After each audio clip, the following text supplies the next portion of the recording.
Snow pelted the windshield of Lucas Mitchell's pickup truck as he gripped the steering wheel with white knuckles.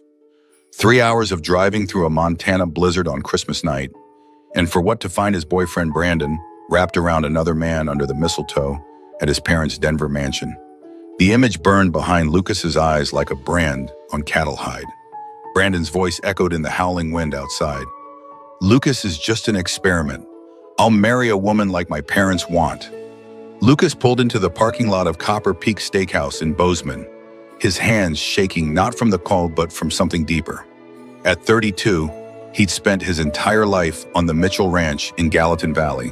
4 generations of his family's sweat and dreams carved into 500 acres of Montana earth.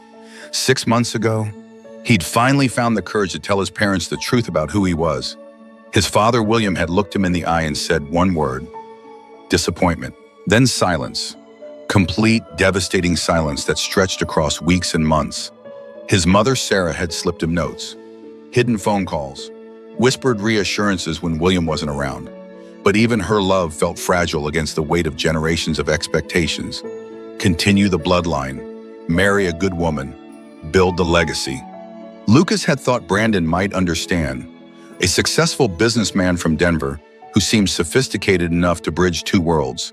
Instead, Brandon had made him feel like a dirty secret. Too much cowboy, not enough refinement for his social circle. Now Lucas sat in his truck outside a steakhouse where families celebrated Christmas while he questioned whether living openly was worth the price of losing everything. The ranch that had raised him, the community that had shaped him, the father whose approval he'd never quite earned even before coming out. Brandon's words replayed like a broken record. Just an experiment. The snow continued to fall, blanketing his truck in white like a burial shroud. Lucas finally forced himself out of the truck and into the warm glow of the restaurant. Inside, the air hummed with holiday cheer. Families laughed around crowded tables. Children pressed their faces against frosted windows. Couples held hands across candlelit settings. Lucas felt like a ghost walking among the living. He found a corner booth and ordered whiskey, then stared at the untouched glass while questioning whether he belonged anywhere in this world. The weight of isolation pressed down on him like the Montana sky before a storm. 4 generations of Mitchell men had built something lasting on that ranch. And here he was, the one who might let it all die because he couldn't love who they needed him to love, because he'd chosen truth over tradition and found himself with neither family nor future.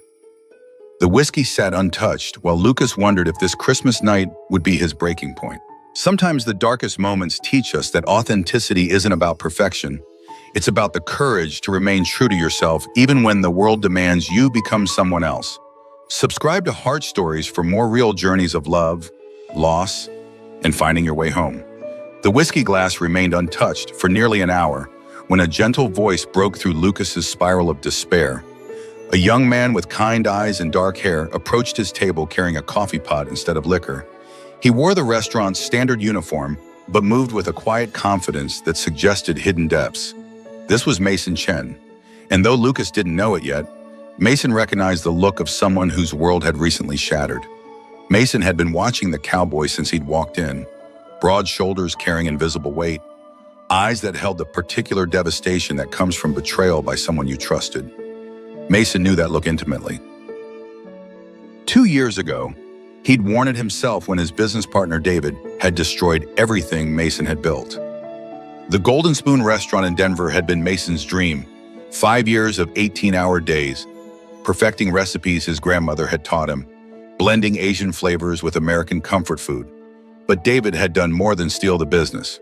He'd weaponized Mason's sexuality against him, revealing their relationship to conservative investors at exactly the moment when Mason was most vulnerable. The restaurant collapsed. Mason's reputation crumbled. He'd fled Denver with nothing but his knife roll and a broken heart, ending up in Montana where nobody knew his story, where he could disappear into the anonymity of serving other people's food instead of creating his own. Mason set down a mug of coffee without asking, black with 2 sugars. Something about the cowboy's stillness called to him, the way he held himself like a man trying not to break in public. Mason had learned to read pain in people's faces during his years in kitchens. Stress showed in tight jaw muscles. Heartbreak revealed itself in the slump of shoulders. This man was drowning quietly, and Mason couldn't walk away. The cowboy looked up when Mason sat down across from him uninvited. His eyes were the color of Montana sky before a storm, and they held a wariness that spoke of recent wounds. Mason introduced himself simply, then slid a slice of bourbon pecan pie across the table. His own recipe, not the restaurant's usual offering. Something about feeding people had always been Mason's way of offering comfort when words felt inadequate. Lucas took a bite, and his eyebrows rose slightly. The pie was extraordinary, layers of flavor that spoke of skill and care. Mason watched him taste it and felt a familiar warmth spread through his chest. The simple act of nourishing someone who needed it, of watching food do what conversation couldn't quite accomplish. This was why he had fallen in love with cooking in the first place, before ambition and betrayal had complicated everything. They began to talk, carefully at first, like two wounded animals approaching a water source. Lucas shared pieces of his story, the ranch that meant everything to him, the family whose approval felt perpetually out of reach, the boyfriend who'd made him feel ashamed of who he was. Mason listened and recognized the themes: family expectations, hidden relationships, the exhaustion of trying to fit into spaces that weren't designed for people like them. Mason found himself sharing too: the restaurant he'd lost, the partner who'd betrayed him, the way he'd built something beautiful only to watch it crumble when his identity became public. They were both refugees in their own way, carrying the weight of communities that had failed them. But in this corner booth, sharing pie and coffee while snow fell outside, something shifted between them. Understanding doesn't always arrive with fanfare. Sometimes it settles quietly between strangers who recognize their own story reflected in another person's eyes. True connection begins when we stop performing for approval and start sharing our authentic selves. The round-the-clock diner felt like sanctuary at 2 a.m. on Christmas Day. Dorothy May, the 70-year-old owner, welcomed them with weathered hands and knowing eyes that had seen countless souls seeking refuge from storms both literal and emotional. She poured coffee without judgment and left them alone in a back booth while snow continued to blanket the empty streets of Bozeman outside. Mason wrapped his hands around his mug and felt something loosen in his chest. The diner's worn vinyl and gentle lighting created a cocoon where pretense felt unnecessary. He found himself telling Lucas things he'd kept buried for years. About parents who'd sacrificed everything to immigrate from Taiwan, working double shifts so their son could have opportunities they'd never dreamed of. About the pressure to succeed, to justify their sacrifices, to become someone worthy of their struggle. Lucas listened with an attention that felt different from the polite interest he'd grown accustomed to from Brandon. This felt like genuine curiosity about who Mason was beneath the surface. In return, Lucas opened up about generations of Mitchell men who'd built something lasting on Montana soil, about inheriting land that came with expectations heavier than any physical burden, about the weight of being the potential end of a family legacy simply because he couldn't love who tradition demanded. They talked about the loneliness of living divided lives. Lucas described years of dating women to please his father while fighting feelings he couldn't name or claim. Mason shared stories of kitchen staff who made casual homophobic jokes while he chopped vegetables and bit his tongue. Both had learned to make themselves smaller, to fit into spaces that weren't designed for them. The conversation drifted to dreams deferred and authentic selves hidden behind acceptable facades. Mason spoke about recipes he'd developed in secret, fusion dishes that honored both his heritage and his adopted home, flavors that told the story of who he really was when nobody was watching. Lucas talked about quiet moments on the ranch when he felt most himself, sunrise over the mountains with coffee steaming in his hands, the satisfaction of work that connected him to something larger than himself. As the night deepened, walls continued to crumble between them. Mason found himself studying the calloused hands wrapped around Lucas's coffee cup, hands that spoke of honest work and genuine purpose. Lucas noticed the careful way Mason chose his words, the intelligence that flickered behind his careful reserve. Both were discovering that attraction could be built on understanding rather than just physical chemistry. Dorothy refilled their mugs for the 4th time and smiled knowingly. She'd seen plenty of lost souls find each other in her diner over the decades. Something about the late hour and the gentle lighting seemed to strip away pretense and leave people raw enough to be real. These 2 young men were circling something important, and she had the wisdom to let it unfold without interference. When Mason mentioned his tiny apartment above the bookstore, both men felt the weight of possibility hanging between them. Not just physical attraction, though that hummed beneath everything else, but the deeper pull of recognition, of finding someone who understood the particular exhaustion of hiding essential parts of yourself, of discovering that loneliness could be shared and somehow become less sharp in the sharing.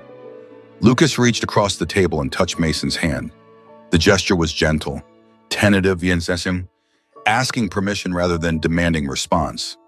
Mason turned his palm up to meet Lucas's touch, and something electric passed between them. Not just desire, but hope. The radical possibility that they might not have to face their struggles alone. Outside, Christmas morning was breaking pink and gold over the mountains.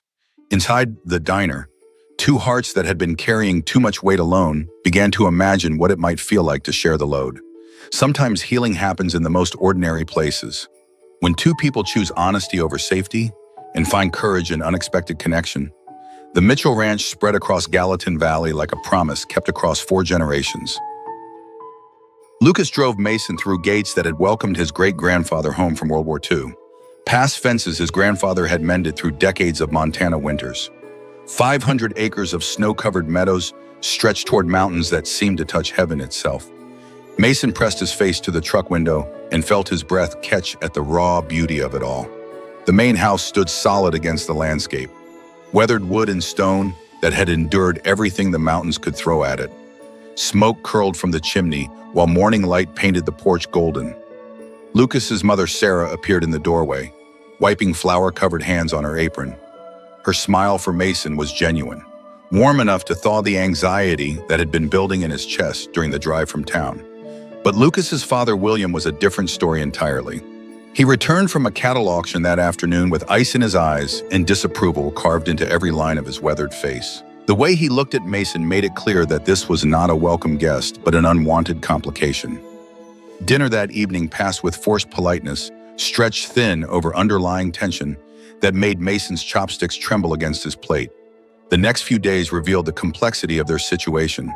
In the barn, working alongside Lucas, Mason felt purposeful for the first time in months, learning to care for horses, mending fence lines, understanding the rhythm that connected the ranch to changing seasons. Lucas moved through these tasks with quiet competence, and Mason found himself falling in love not just with the man, but with the life he'd built here.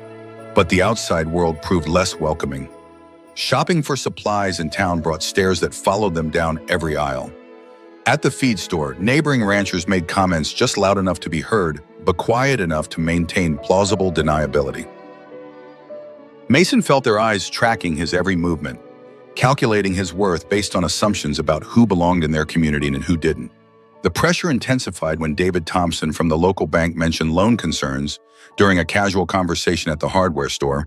Nothing explicit, just subtle suggestions that community banks valued stability and traditional values when making financial decisions. The implication hung heavy between the words. Lucas's face went pale as he realized his choices might endanger everything his family had built. Then came the phone call that changed everything. James Martinez, a James Beard Award-winning chef from San Francisco, had somehow tracked Mason down through old industry connections. He was opening a new restaurant and wanted Mason as head chef. The salary was more than Lucas made in 2 good years ranching. The opportunity represented everything Mason had lost and thought he'd never find again. Mason stared at his phone after the call ended, torn between the safety of returning to a world that understood his talents and the terrifying possibility of building something real with Lucas. In San Francisco, he could disappear into the anonymity of a city that celebrated diversity. Here in Montana, every day was a choice to be visible in a place that might never fully accept them. Lucas found him sitting on the porch that evening, staring across the valley as sunset painted the mountains purple and gold. The conversation that followed was gentle but heartbreaking. Lucas wanting Mason to stay, but understanding if he needed to leave. Mason explaining the weight of the opportunity, but also the weight of what he'd be walking away from if he took it. They made love that night with desperate tenderness, both afraid it might be the last time. Afterward, lying in the darkness with Lucas's arms around him, Mason made his choice. Not based on fear or safety, or even practical considerations, but on the radical belief that love could be stronger than the forces trying to tear them apart. He would stay and fight for what they were building together, whatever the cost. True courage isn't the absence of fear. It's feeling the fear and choosing love anyway. Sometimes the greatest risk we can take is believing we deserve happiness even when the world suggests otherwise. 18 months later, the Mitchell Ranch had become something nobody could have predicted. Mason's Prairie Table Catering had a 6-month waiting list, serving fusion cuisine that honored both his Asian heritage and Montana traditions. Their converted barn now hosted weddings for couples from across the region, including same-sex pairs who'd driven hundreds of miles to find a venue that welcomed them without reservation or judgment. The transformation hadn't happened overnight. Lucas had endured months of cold shoulders from neighboring ranchers and subtle pressure from community leaders who preferred their small town remain unchanged.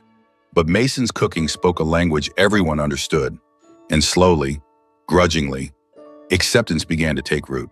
When the Hendersons hired Prairie Table for their golden anniversary, and Mason created a menu that brought tears to elderly eyes. Whispers of appreciation replaced whispers of disapproval. The breakthrough moment came during a heated town meeting about ranch zoning regulations. William Mitchell had driven down from his retirement cabin specifically to voice opposition to his son's business ventures in front of the entire community. He questioned Lucas's judgment and suggested the ranch be sold to more traditional operators. The room fell silent, waiting to see how Lucas would respond. Lucas stood slowly, his voice steady as mountain stone. He talked about 4 generations of Mitchell blood in this soil, about land that had been earned through sacrifice and tended through decades of hard work. Then he looked directly at his father and said he would not apologize for loving someone who made him better, stronger, more committed to the legacy they'd inherited together. The room erupted in unexpected applause, led by Dorothy from the diner and supported by customers whose lives Mason's food had touched. That night, Sarah Mitchell finally confronted her husband with an ultimatum that shocked everyone, including herself. Accept their son and the man he loved, or lose his family entirely. Faced with the possibility of complete isolation, William began the slow, difficult work of examining beliefs he'd never questioned. It wasn't immediate acceptance, but it was a beginning. Mason channeled his energy into community building that extended beyond business success. He began mentoring teenagers from families struggling with LGBTQ issues, offering the acceptance he'd wished for during his own difficult journey. The ranch became an unofficial safe house where young people could find understanding and hope during their darkest moments. Their first Pride celebration in the county drew protesters, but also surprising support from longtime residents who'd watched Lucas and Mason prove that love could strengthen rather than threaten community bonds. Mason catered the event with dishes that told stories of inclusion, while Lucas organized activities that brought families together across traditional divides. The proposal happened exactly where their journey had begun. Mason had convinced Dorothy to let him cook a special Christmas Eve dinner at the round-the-clock diner, recreating the menu from their first night together. Lucas sat across from him in the same booth where they'd found each other, but now they were surrounded by friends and chosen family who celebrated their love rather than questioning it. When Lucas pulled out the simple silver ring with a turquoise stone the color of Montana sky, Mason's yes came through tears of joy rather than pain. This time, the entire diner erupted in cheers, and Dorothy brought out champagne she'd been saving for exactly this moment. Their wedding 6 months later transformed the ranch into a celebration that bridged every divide their community had ever known. William Mitchell walked his son down the aisle with tears in his eyes, finally understanding that legacy isn't just about bloodlines, but about the love we choose to honor and protect. As Lucas and Mason exchanged vows under Montana's endless sky, surrounded by biological family and chosen family alike, they proved that sometimes the most radical act is simply refusing to hide who you are. Their story became legend in Gallatin Valley, inspiring other young people to believe that small towns could change, families could grow, and love could indeed conquer fear. Have you ever had to choose between authenticity and acceptance, only to discover that truth creates its own community? Share your journey in the comments below. Subscribe to Heart Stories, where every ending becomes a new beginning, and love always finds a way home.